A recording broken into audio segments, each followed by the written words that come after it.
Selamat datang kembali. Kali ini kita mau coba gali lebih dalam satu ungkapan yang kayaknya udah sering banget kita dengar ya. Iman sebesar biji sesawi bisa pindahin gunung. Pernah kepikiran nggak sih apa ya makna sebetulnya di balik itu? Tentu, ini menarik banget. Kita akan coba bedah ya, berdasarkan sumber tafsir yang kita punya nih, soal Matius 17 ayat 20. Kita lihat makna harfiahnya, terus makna kiasannya juga. Ayatnya kan bunyinya gini. Sesungguhnya sekiranya kamu mempunyai iman sebesar biji sesawi saja, kamu dapat berkata kepada gunung ini, pindah dari tempat ini ke sana, maka gunung itu akan pindah, dan takkan ada yang mustahil bagimu. Oke, langsung aja deh. Gunung di sini itu apa? Sumber kita bilang ini idiom Ibrani kuno ya, buat sesuatu yang mustahil. Tapi pasti ada makna lebih dalamnya kan? Betul sekali. Secara kiasan nih, gunung itu ya simbol.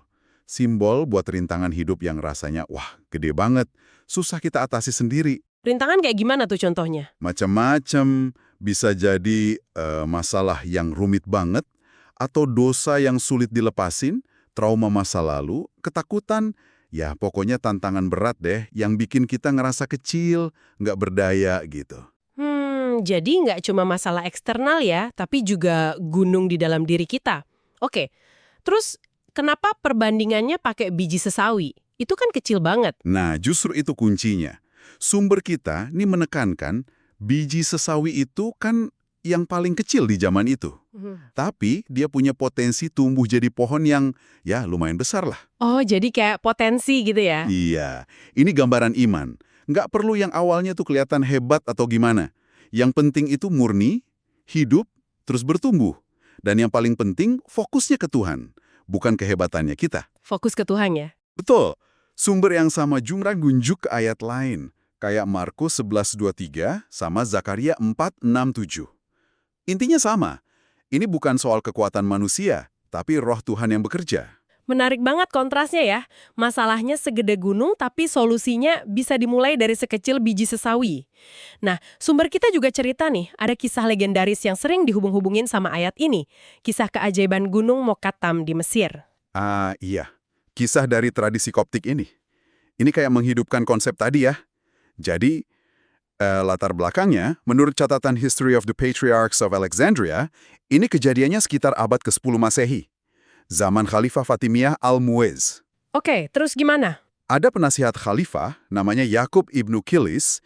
Dia ini istilahnya nantang patriark Koptik waktu itu, namanya Abraham, buat buktiin kebenaran Matius 17:20. Ditantang langsung ya? Iya, tantangannya spesifik banget. Pindahin Gunung Mokatam, dikasih waktu 3 hari. Kalau gagal, wah konsekuensinya berat buat umat Kristen waktu itu. Waduh, tekanannya pasti luar biasa itu. Terus gimana Patriark Abraham responsnya? Patriark Abraham ini ngajak umatnya doa dan puasa bareng.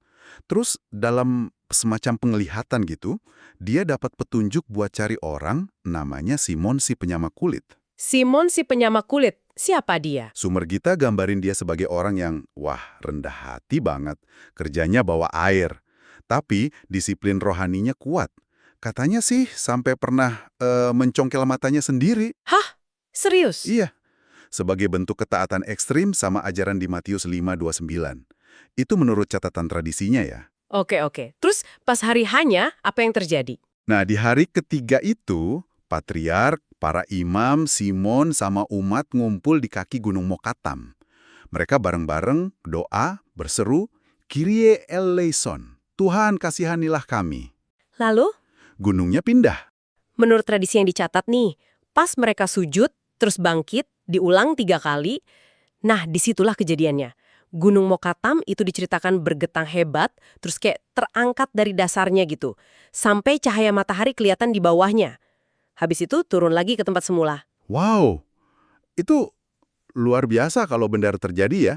Terus gimana reaksi Khalifah? Sumber kita bilang Khalifah Al-Mu'izz itu kabarnya sangat terkesan.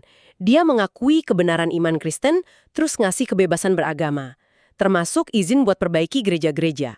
Terus Simon sendiri gimana nasibnya? Nah, si Simon ini justru menghilang setelah kejadian itu. Nggak mau dicari orang, nggak mau terkenal. Ini sering ditafsirin sebagai bukti kerendahan hatinya yang luar biasa. Jadi dia nggak cari panggung ya? Sama sekali nggak. Kisah ini kan ada beberapa versi ya, Marco Polo juga pernah catat. Dan sekarang ada biara Santo Simon di kaki gunung itu.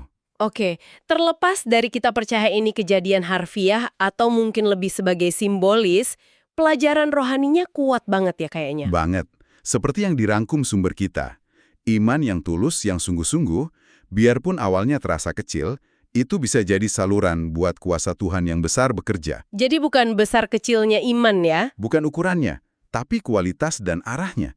Terus pelajaran lain, doa bersama, dalam kesatuan, itu ada kekuatannya. Kerendahan hati itu penting banget. Dan seringkali Tuhan justru pakai orang-orang yang dianggap ya biasa aja atau lemah oleh dunia buat melakukan hal-hal yang luar biasa. Menarik. Jadi kalau kita tarik lagi ke pesan utama ayat Matius tadi, Intinya gini, gunung dalam hidup kita, rintangan seberat apapun itu, nggak harus kita taklukkan dengan kekuatan kita sendiri yang mungkin rasanya terbatas. Yang dibutuhkan itu iman. Iman yang walau awalnya cuma kayak biji sesawi, tapi diarahkan dengan sungguh-sungguh kepada Tuhan yang Maha Besar.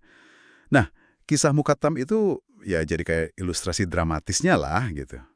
oke, ini jadi bahan renungan bagus nih buat kita semua. Sebagai penutup ya, coba deh kita pikirin, di luar konteks mujizat fisik kayak mindahin gunung beneran, gimana prinsip iman sekecil biji sesawi ini bisa relevan buat gunung kita masing-masing saat ini? Tantangan di kerjaan mungkin? Atau di hubungan? Pergumulan pribadi? Iya, gunung apa sih yang mungkin bisa mulai geser kalau kita hadapi dengan satu langkah keyakinan atau upaya yang fokus dan persisten meskipun awalnya terasa kecil banget langkah itu? Sesuatu untuk direnungkan ya.